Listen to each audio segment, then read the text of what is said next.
Miscellaneous minds, never explaining the minds. Devilish grin for my alias, aliens who respond. Peddling sin, thinking maybe when you get old you realize I'm not gonna fold or demise. I don't smoke crack, motherfucker, I sell it. What is going on, everybody? This is the Miscellaneous Minds Podcast. I'm your co-host, Puma Gato, the cat that hands your pillow hands back. And to my left over here is the main man, Jesus De Niro, the man that makes the fat stacks. Together we form the dynamic duo that won't die. Deadly ideas, fun, spicier content than your girl's OnlyFans. What is going on, everybody? Before we get into tonight's topic, please make sure to like, comment, hate, subscribe, DM us about the bullshit. And with that, let's get right into it. So, we had an event that was caught live on camera, caught in 4K. Devin Haney was at some sort of state fair, some sort of carnival, something of the like, and he was caught throwing a punch at a random civilian. And the civilian took it like a champ.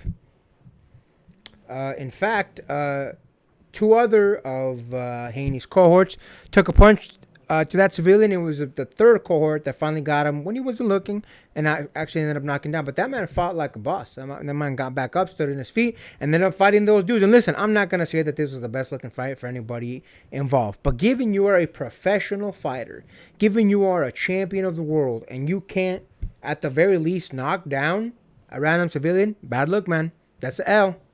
That's a hell. And even bigger L for the rest of Haney's crew, because if Haney, the champ, someone who was undisputed, punches a man, you would think at the very least the second guy that threw a punch would be able to knock him down, because you just got hit by a professional fighter.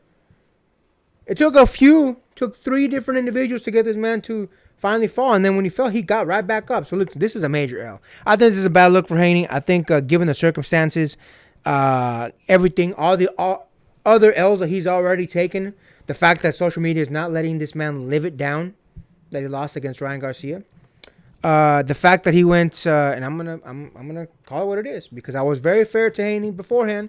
The fact that he went crying to the NSAC, the fact that he is now undefeated, so on and so forth. This is just another L on top of many, many other L's that this man has received. Listen, I know some people will be like, "Oh, you're being unfair. Ryan Garcia was cheating. He got caught." And listen, fair. I'm not even gonna dispute that. Fair. I'm not trying to sit here and say that Ryan deserves a championship or that Ryan deserves this. I'm not standing up for Ryan. But the way you get your lick back as a man, you fight that man. You fight that man and you beat his ass. And here's the thing. Again, run it back and test that man 6, 7, 8, 9, 10, 11, 12, 13 times during training camp before all that. That way you can't cheat him again. And if the second time around you beat him, you can tell everyone, see, it was the steroids. It was the supplements he was taking. It was the whatever. But if you run it back and you test him and nothing, again, L. Listen, I don't care what it was. You agreed to the fight. You took it. To me, you have a loss in your record. And the world's never going to let this man live it down. So the fact that you took those L's and now you take this L at some sort of random carnival, state fair, whatever it was, you can't even knock a random civilian. Hilarious, man. Hilarious. What do you think about that, my man? Listen, man, I'm crossing two ways, because it's like, for one thing,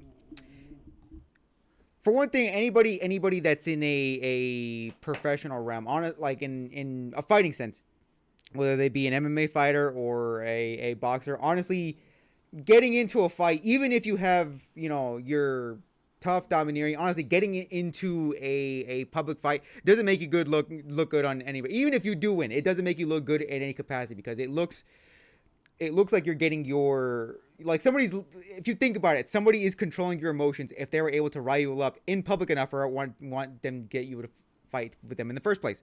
So already, like, again, I don't know the entire situation. I don't know if whatever, like, build up or whatever. Maybe this dude was calling Devin Haney a pussy. Maybe he was riling him up. There was a whole story that I don't know. My thing is the end result of Devin Haney trying to basically assault this man afterwards, and it didn't take. And even his own goons also tried to do it, and it didn't take until the third punch.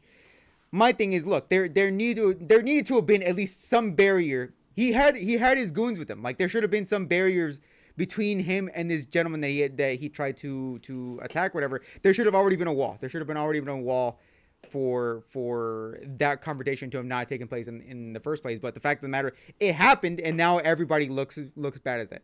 Devin Haney for entertaining this man in the first place, for attacking him afterwards, and a third time for it not going down. It doesn't look good for Devin Haney in any capacity whatsoever. Even if he did happen to knock that man down, a lot of people were like, well, he's a professional fighter. Why is he going out and doing this? It reminds you of when like Conor McGregor got into like a bar fight with an old man about him not drinking his scotch, and that old man took a punch and took it like a champ. And even afterwards, he made fun of him after the fact. And it was like, even if he punched you, I'm still not drinking that piss whiskey. Like, at the end of the day, like, this man can go out and say, yeah, I took a punch from a world-class boxer and I didn't go down. So no matter what coming off of this, Devin Haney is not looking good in any capacity whatsoever. Even if he did knock the man out, it wouldn't have looked good in any manner whatsoever. Listen, man, I'll be honest with you. I think, again, it's a bad look. It's a major L for Haney. On top of that, listen, I'm not gonna lie to you. If I was that dude, shit, I'm coming for them M's, bro. I'm coming to get some of that money that you claim you have so much of, Devin Haney. Because, again, dog, you're right. As a professional fighter, bro, you need to hold yourself to a high standard because you have way more to lose than some dumbass at the fucking state fair. Even myself, if I had half the money that Devin Haney had and some dude was calling me a bitch, a loser, a pussy, or whatever, and if I assault this man could potentially come after my money. What's the point? What, for like a few seconds worth of a punch? In Haney's case, even worse because he punched the man, didn't even phase him. Was it worth it? Clearly not. So if I was that man, I'd come after Devin Haney for some of that money. Be like, hey, man, open up that wallet, back up the Brinks truck, and we edit that paper. It's a major bad look for Devin Haney. It's a L. Honestly, the man needs to reevaluate a lot in his life. I think ever since this whole issue with Ryan Garcia, I think Devin Haney has been in his feelings. And I think because of that, I think he's been doing dumb stuff like this to kind of get back his manhood, so to speak. And it's not working out for him. It's not working out for him. Listen, man, hold them fifis in. Get your shit back together. Get back on track. Rematch Ryan. Get back at it. Other than that, man, we don't really want to hear too much because most of the boxing community is looking down on what you did. Anything else you want to add to that, my man? Nah, that's it out of me. And with that, make sure to like, comment, hate, subscribe, DM us about the bullshit, and until next time, get rest and stay blessed. We'll see you on the next one.